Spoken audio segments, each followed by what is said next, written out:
Adelante. Amigos, buenas, otra vez estamos aquí en nuestro podcast de Poco un Todo, aquí con mi compañero, colega Isaac Naón y quien les Ariel, habla, Ariel Segal. Y hoy vamos a hablar con Isaac, vamos a conversar con él va a llevar más la batuta, yo quizás sea más moderador, porque Isaac, como comunicador social, como profesor en temas de comunicación, una de sus especialidades es comunicación con salud pública. Y nos interesa un tema que se está dando en Estados Unidos, con mucha fuerza, de los muchos debates que hay allá, que tiene que ver con la decisión del equivalente al ministro de Salud de allá, Robert Kennedy, un hombre muy polémico, primero de haber anunciado junto al presidente Trump la semana pasada una recomendación a las mujeres embarazadas de no tomar durante ese proceso de gestación productos como el Tylenol o en sus diferentes marcas de laboratorios, diciendo que hay vínculo con el autismo, una cuestión que muchos científicos dicen que realmente no tiene ningún sustento científico. Otro asunto es que el mismo Robert Kennedy estuvo hace pocos días en el Senado, en el Comité de Salud del Senado, respondiendo preguntas no solo sobre este tema, sino el tema de haber nombrado o renombrado un grupo del comité que tiene que ver con temas de vacunas en Estados Unidos, que están haciendo recomendaciones, no leyes, recomendaciones de que se distancie el tiempo de vacunas en el periodo inicial de la infancia. Y bueno, muchos otros temas que son bastante polémicos y vamos a consultarlos sobre todo con Isaac. Para empezar, Isaac, empecemos con este del anuncio que hizo el mismo Trump sobre recomendar que no se utilice Tylenol, que equivale en América Latina a otros países a paracetamol o Tempra u otros tipos de nombres, pero es lo mismo, y vincularlo con el autismo. ¿Qué sabes tú de ese tema? ¿Tiene sustento científico vincular el autismo con la toma de este tipo de analgésicos que sobre todo mujeres embarazadas con fiebre lo consumen? bueno, el producto, digamos, el nombre genérico del medicamento es acetaminofén y en otros países, como tú dijiste, se conoce como paracetamol. Y probablemente una de las marcas más conocidas en el mundo, sobre todo en Norteamérica, en Estados Unidos, Canadá y otros países, es el famoso Tylenol. Eh, los expertos, yo no soy experto en el tema médico, obviamente no, pero sí he leído lo que los expertos médicos dicen al respecto y el consenso médico prácticamente es que no existe una relación de causalidad entre el uso del acetaminofén durante el embarazo y el nacimiento después de niños que van a presentar el espectro autista u otras, por ejemplo, u otros, digamos, condiciones como el déficit de atención y de hiperactividad. Eh, en ese sentido, el consenso científico es que los estudios que se han hecho, en algunos casos, presenta lo que se llama en ese tipo de estudios una correlación relativamente baja y a partir de allí no se puede establecer causalidad. ¿Qué dicen los expertos que investigan y que tratan el autismo? Bueno, que probablemente el autismo es la consecuencia de varios factores. Puede haber factores genéticos involucrados y puede haber factores ambientales, pero no específicamente el consumo de acetaminofén en las mujeres embarazadas. Sobre eso no existe realmente ninguna evidencia. Ahora, yo sí me puedo ocupar un poco más del aspecto, vamos a llamar, comunicacional de la decisión de la FDA, porque sí, es verdad, quien dirige la Secretaría de Salud es Robert Kennedy Jr., un personaje bastante polémico, yo diría, con respecto a sus visiones en relación a temas como las vacunas, el autismo o incluso este tema del acetaminofén. Pero lo cierto es que la FDA, o sea, la agencia de los Estados Unidos que regula el tema de los medicamentos, emitió lo que se llama un cambio de etiquetaje para todos los productos que contengan acetaminofén y por supuesto se incluye a la marca más conocida que es Tylenol. ¿Qué quiere decir eso? Que ahora en la etiqueta del producto, que es un producto, como sabemos, que se consume sin prescripción, quiere decir que tú lo puedes comprar en la farmacia o incluso en Estados Unidos, en Canadá y en muchos otros países, lo compras en el supermercado, en cualquier sitio. Y el cambio de etiqueta lo que dice que no es recomendable ahora, de ahora en adelante, que las mujeres embarazadas lo tomen. Con una excepción. En la misma, digamos, recomendación de la FDA se dice que cuando las mujeres embarazadas presenten fiebres altas, porque la fiebre alta, como tú dijiste, es algo que puede afectar a la madre y al bebé, cuando presenten fiebres altas, deben considerar entonces los médicos el uso de acetaminofén. ¿Por qué? Porque los otros productos, los otros medicamentos que se toman normalmente para bajar la fiebre, eh, los antipiréticos, como la propia aspirina u otros medicamentos de la misma familia, como el naproxeno y otros similares, sí está probado, sí, en ese caso sí está probado que hay una toxicidad que puede afectar a la madre y al bebé. Entonces, aquí entramos en un problema típico de comunicación. Primero, porque se manda de alguna manera un mensaje un poco confuso al público. Y esto es lo que yo he llamado en mis investigaciones un típico proceso de fragmentación del discurso o del mensaje.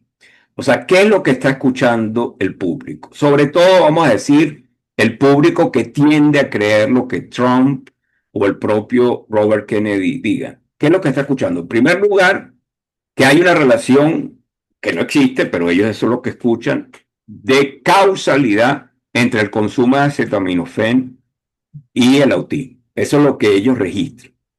Y por otro lado, tienes el consenso de una gran parte de la comunidad médica que dice que eso no es cierto y que no hay evidencia.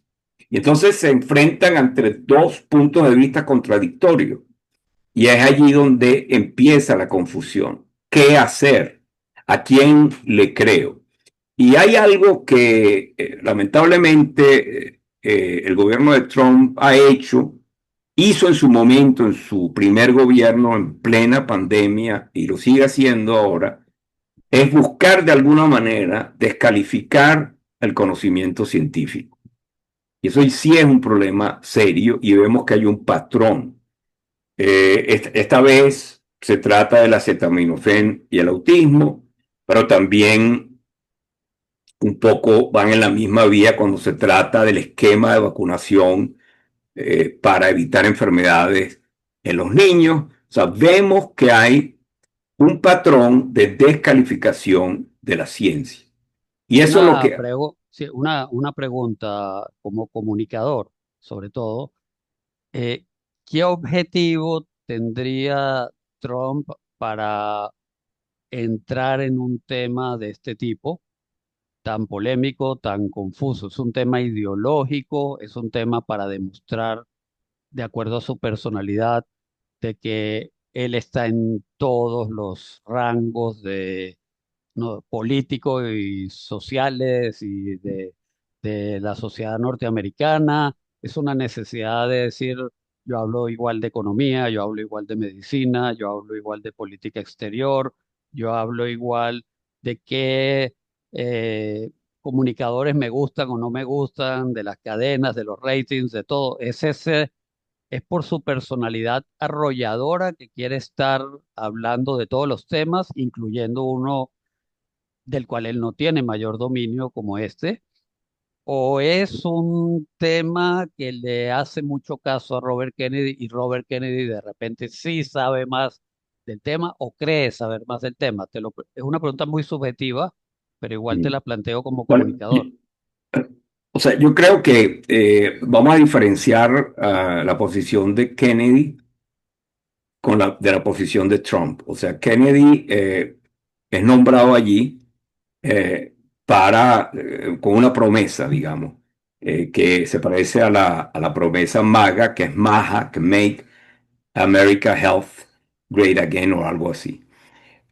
O sea, vamos a hacer de la salud de los Estados Unidos otra vez una gran salud, una cosa, digamos, que va a superar todos los niveles. Y él, para eso, Robert Kennedy tiene una agenda ideológica. Sus motivaciones.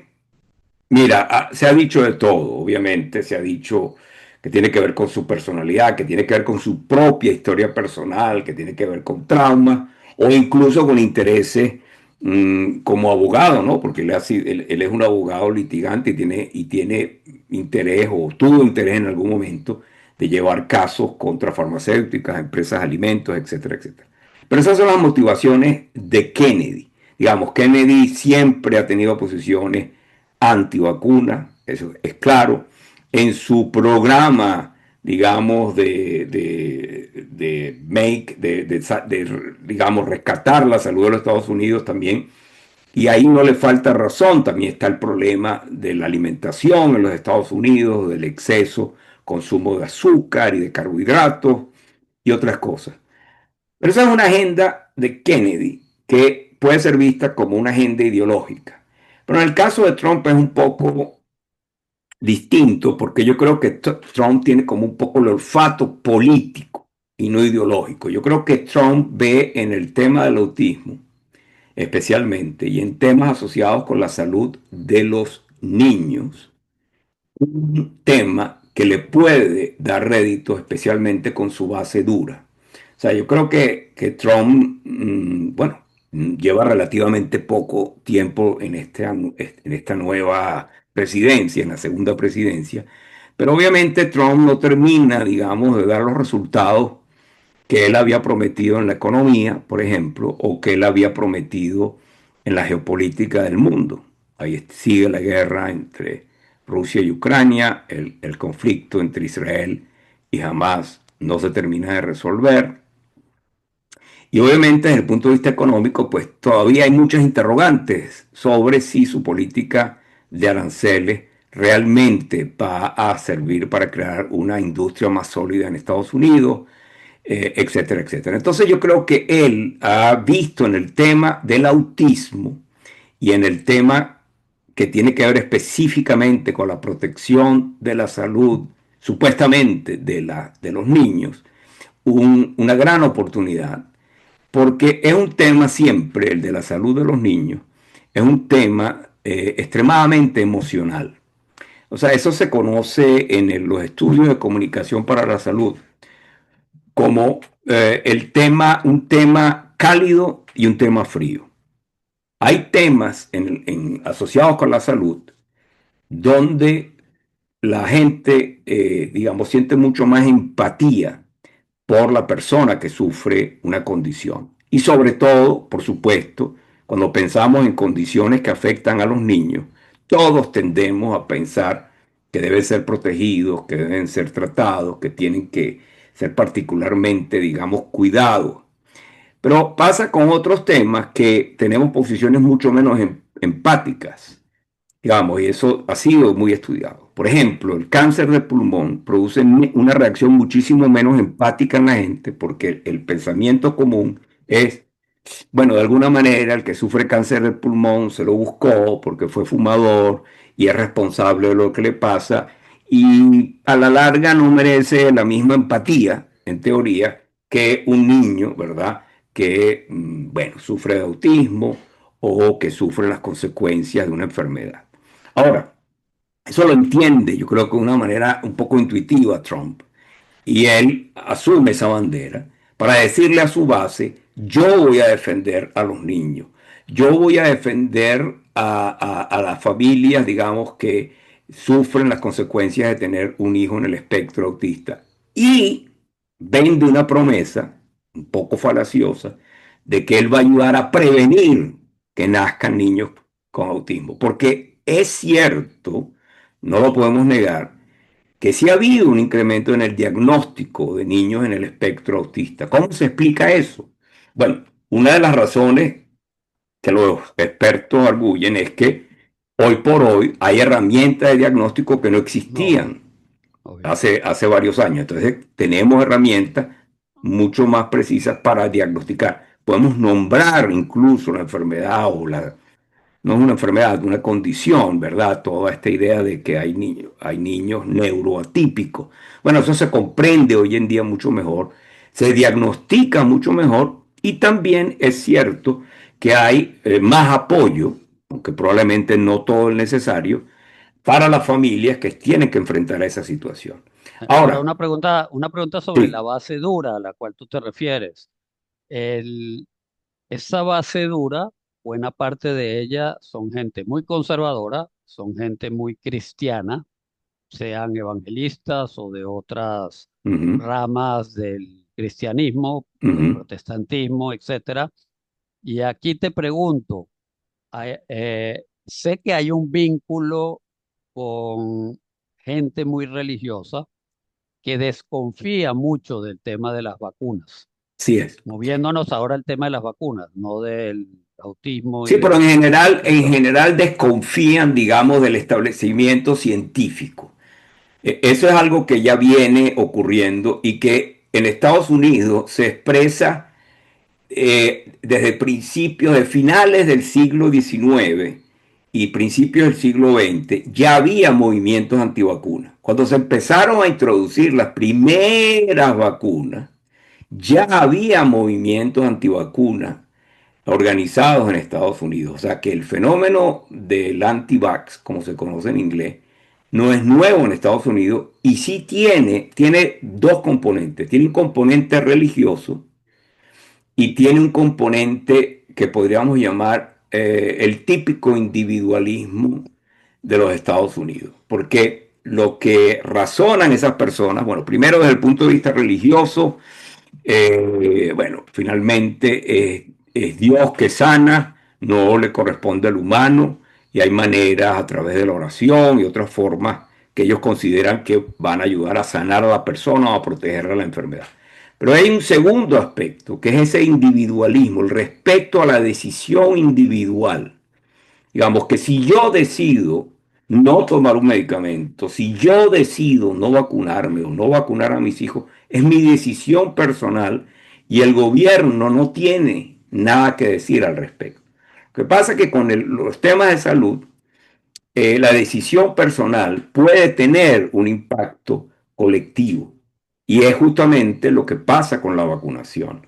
O sea, no solamente la persona que decide no vacunar a un niño está poniendo a ese niño en riesgo de que le dé una enfermedad, como el sarampión, y lamentablemente recientemente hubo casos de niños que fallecieron en Texas y en estos días en Israel.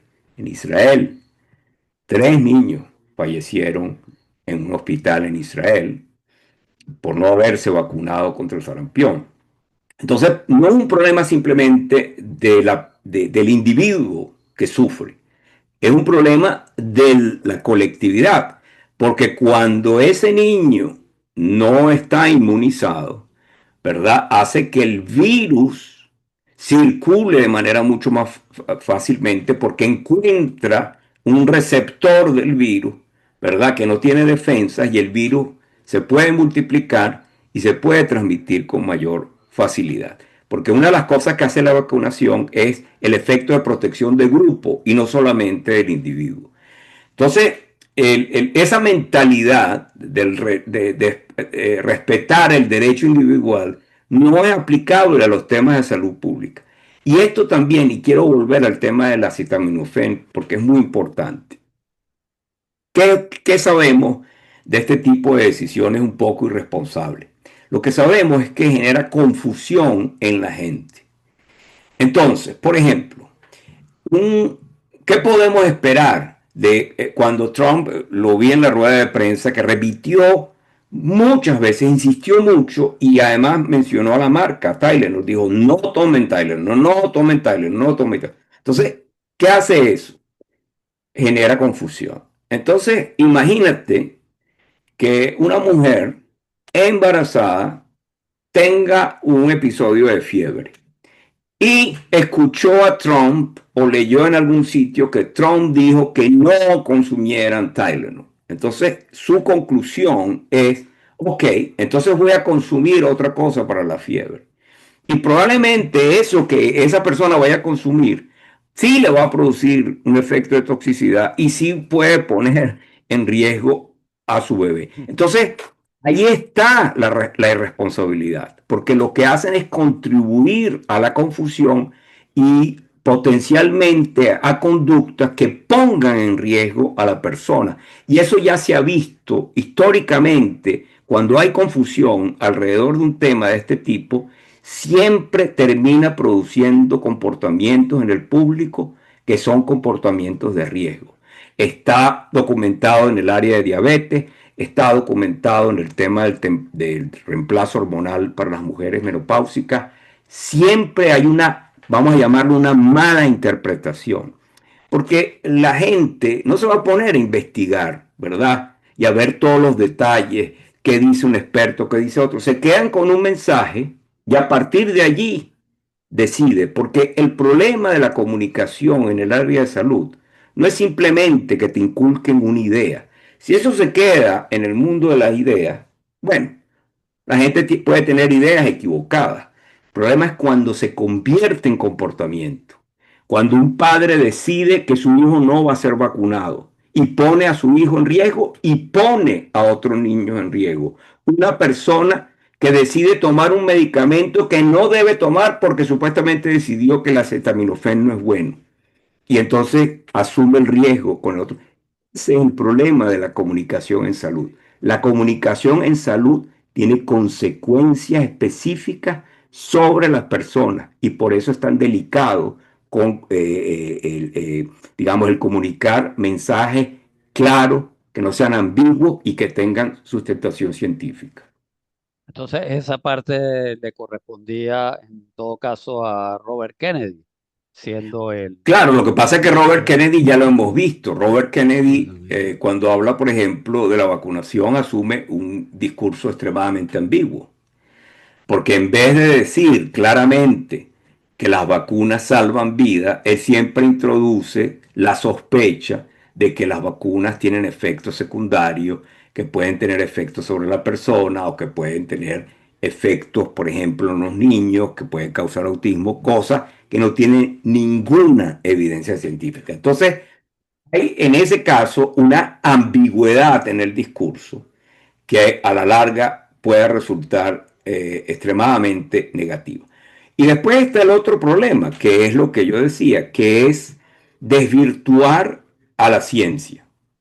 O sea, desvirtuar a la ciencia, ¿qué quiere decir? Que ese conocimiento, o sea, un poco la visión ideológica es que ese conocimiento científico viene de una élite y que esa élite en general, ¿verdad? No defiende los intereses de la gente común. Ese es un poco sí, un pensamiento extremadamente simplista.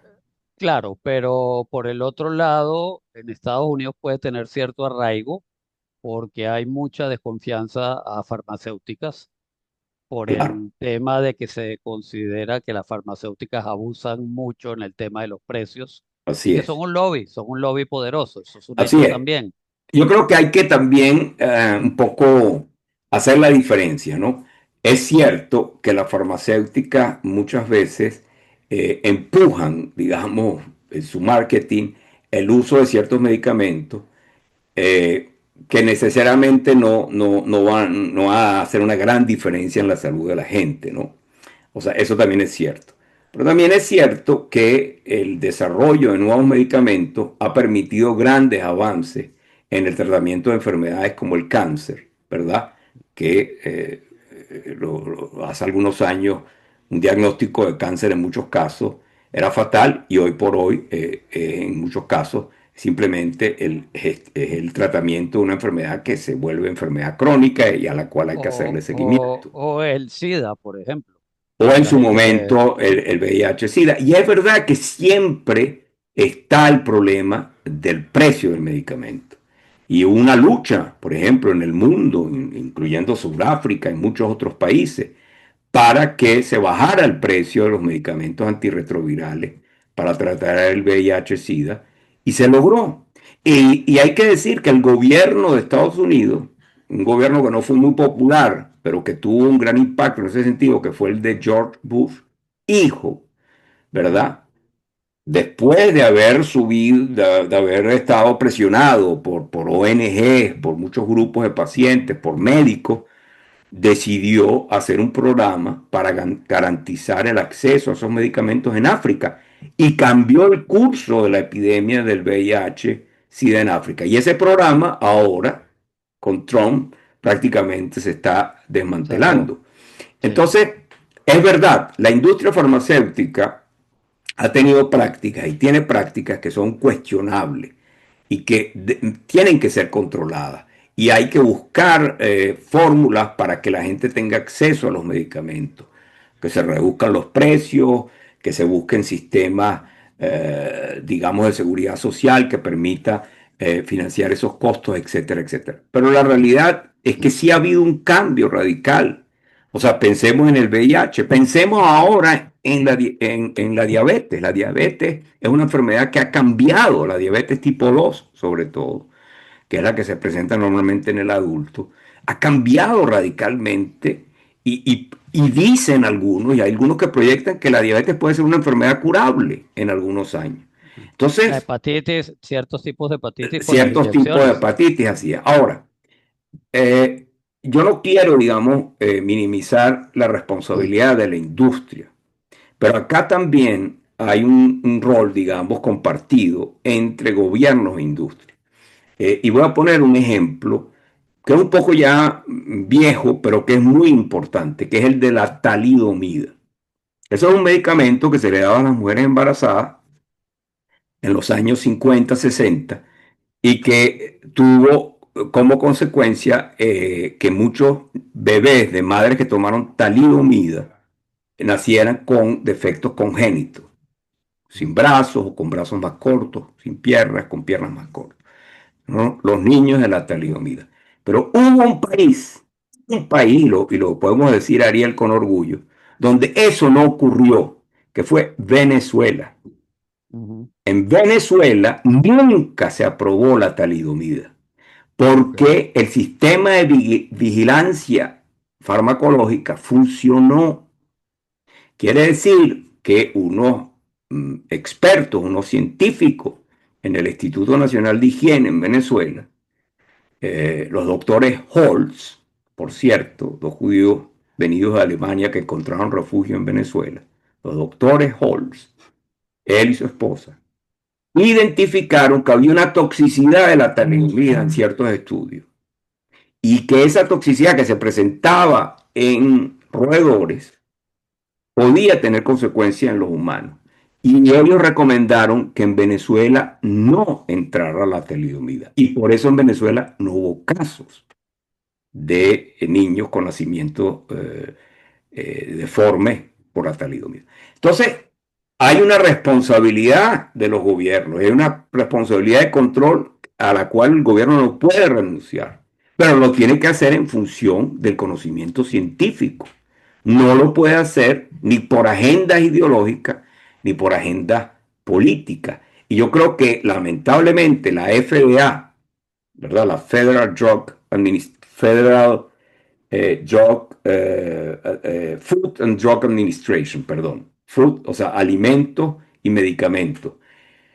La FDA, que ha sido una agencia históricamente de referencia para el mundo, ahora está siendo cuestionada.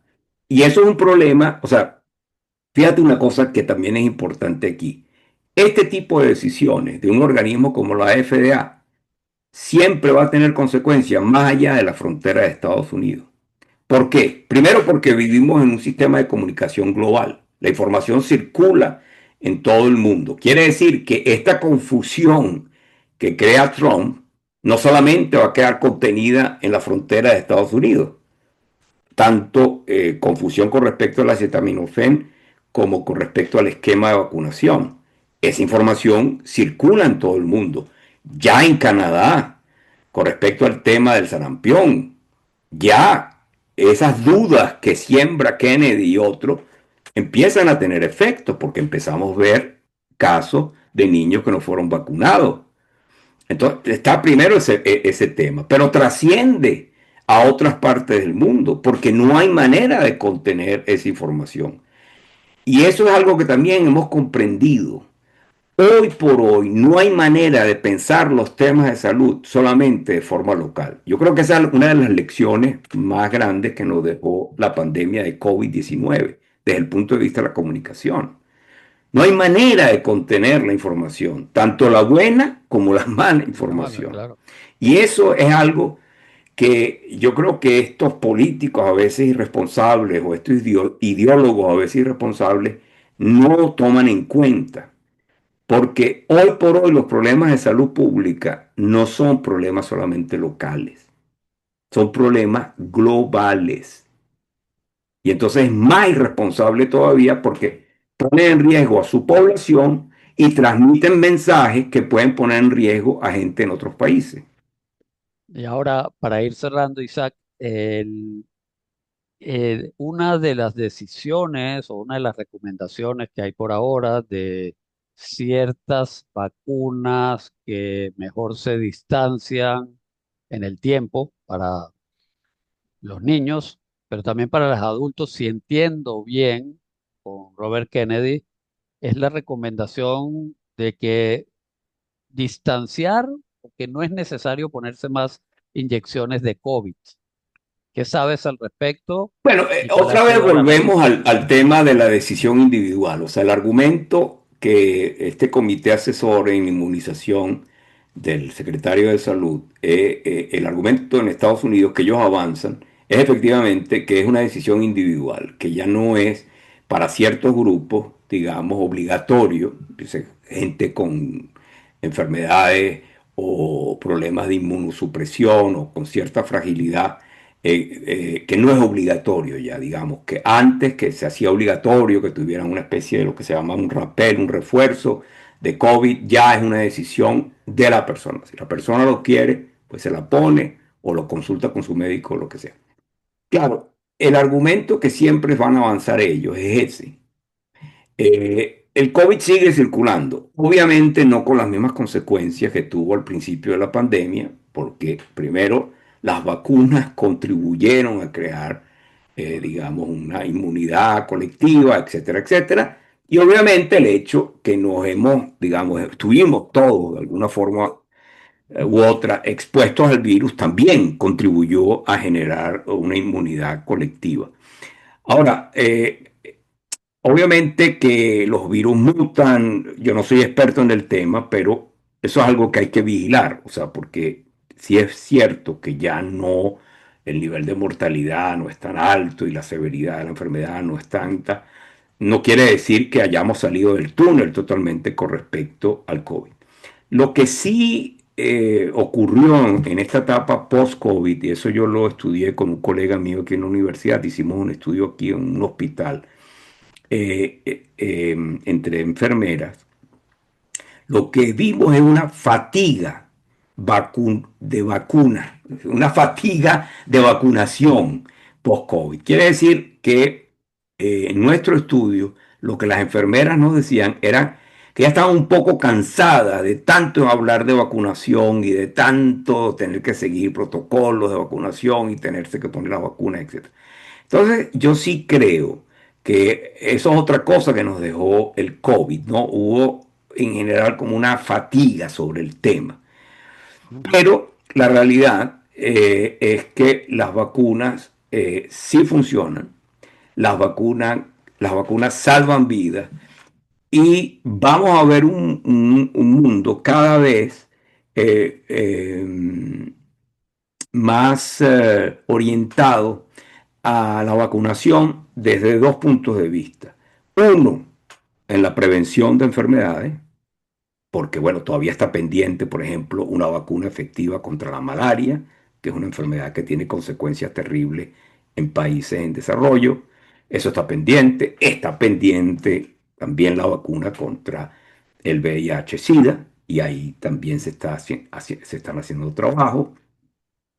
Entonces, las vacunas todavía hay tareas pendientes para la prevención, pero lo que la nueva biotecnología nos está diciendo es que las vacunas van a tener cada vez más un papel importante en el tratamiento de las enfermedades, porque van a ir a atacar a la enfermedad en su origen, vamos a llamarlo genético, Claro. No terapia en la, genética, sino solo en los síntomas, sino no solo en directo los síntomas. en la causa. Entonces, y ahí entonces estamos en una situación un poco paradójica. Por un lado, la tecnología indica que vamos a tener cada vez vacunas, eh, tanto preventivas como curativas, que nos van a permitir manejar situaciones como la prevención de malaria, de VIH o tratar enfermedades degenerativas o el cáncer con vacunas, pero en un ambiente donde se siembra la confusión, y en un país tan importante como Estados Unidos, donde se levantan todas estas sospechas contra la comunidad científica. Entonces, el reto desde el punto de vista de la comunicación, y sobre todo en este mundo de redes sociales, de desinformación, de rumores, de teorías que nuestro amigo Fernando Andach prefiere que no llamemos conspirativas, pero que son teorías de conspiración, en ese mundo, ¿verdad? Hay ahora que, de alguna manera, luchar contra la desinformación y contra la confusión para que la gente entienda la importancia de estas herramientas en la preservación y en el restablecimiento de la salud. Entonces, yo creo que ese es el gran reto. O sea, es cómo salir de la ideología y de los discursos populistas para que la gente entienda que en el caso de la inmunización es muy importante que la gente siga los esquemas según lo que está aprobado científicamente. Es verdad que en el caso de COVID, y esto es una reflexión final, es verdad que todo en el caso de COVID fue muy rápido. O sea, el proceso de desarrollo de vacunas, sobre todo con las nuevas tecnologías de ARN, todo se aprobó muy rápido. Por supuesto, porque estábamos viviendo una crisis global. Era una crisis que afectaba al mundo entero y había mucha presión, tanto política como de salud pública, para lograr una solución, para salir de la crisis. Y es verdad también que probablemente algunas de las, vamos a decir, de los pasos que se deben seguir en las buenas prácticas de aprobación, de regulación de medicamentos, puede ser que allí no se hayan respetado al 100%, pero lo entendemos desde el punto de vista de lo que fue una crisis. Y eso sí requiere, digamos que, requieren más transparencia, requieren más claridad, requieren más, digamos, responsabilidad por parte de quienes ejercen ese papel de regulación. Sí, bueno, hay que recordar que eso fue obviamente una crisis de salud,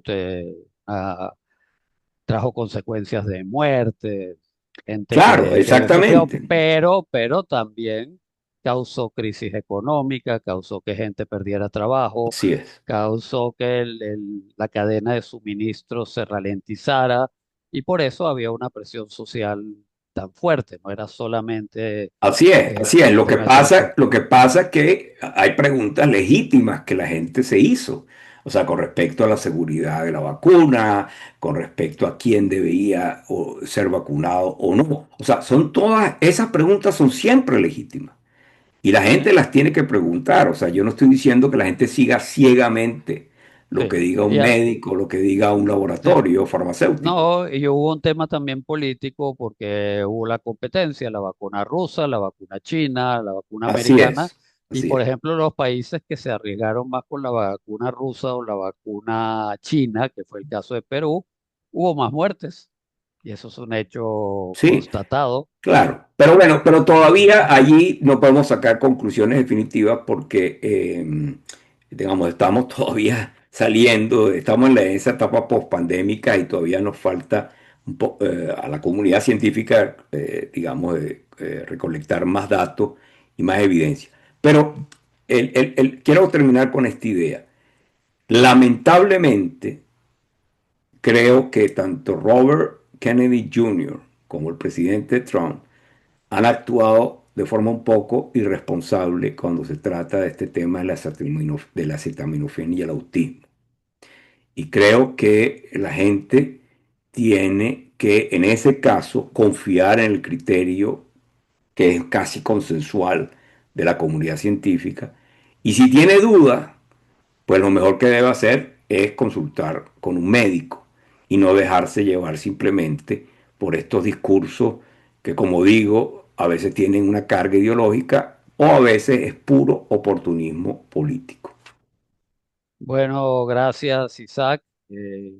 Pronto nos vemos en otro episodio de Poco un Todo.